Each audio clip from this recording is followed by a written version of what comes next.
रंगों की बादशाहत। कहीं दूर बादलों और तारों के पार एक जादुई दुनिया थी जिसे रंगों की बादशाहत कहा जाता था। वहाँ हर रंग खुशी से रहता था। लाल रंग सूरज के ढलते वक्त आसमान पर राज करता था, नीला रंग समंदर में रक्स करता था और पीला सूरज की रोशनी बनकर चमकता था। हर रंग के पास एक खास ताकत थी जो कि दुनिया को खूबसूरत बनाती थी।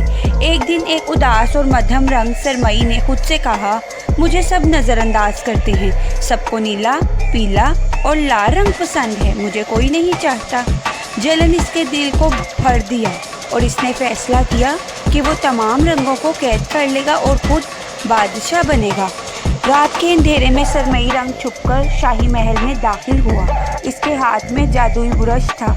इसने तमाम रंगों को शीशे की बोतल में कैद कर लिया। अगली सुबह सारी दुनिया बेरंग हो गई। दरख्त, दरिया, जानवर, सब कुछ सरमई। रंगों के शहरी परेशान हो गए। बगैर मोहब्बत कैसी लगी। गुलाबी ने रोते हुए कहा, और ख्वाब तो बेमायनी हो जाएंगे। जामनी रंग ने सिसकी लेते हुए कहा, मगर एक नन्हा रंग बच गया है, कोसे कज़ा, जो सब रंगों से मिलकर बना है। वो छोटा ज़रूर है मगर बहुत बहादुर है। वो कहने लगा, मैं सबको बचाऊंगा।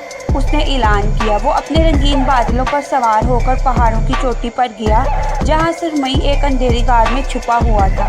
कोसे कज़ा ने नरमी से कहा, मैं लड़ने नहीं आया, मैं तुम्हें याद दिलाने आया हूँ कि तुम भी ख़ास हो। सरमई रंग चौंक गया।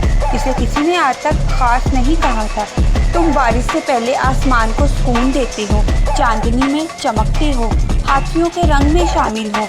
कोसे कज़ा मुस्कुराया। सरमई रंग का दिल पिघल गया। इसने तमाम रंगों को आज़ाद कर दिया। दुनिया फिर से रंगीन हो गई। आसमान नीला, फूल लाल और सूरज पीला चमकने लगा। अब सबका पैगाम बढ़, जो याद दिलाता था कि हर रंग अहम होता है, चाहे वो खामोश रंग क्यों ना हो।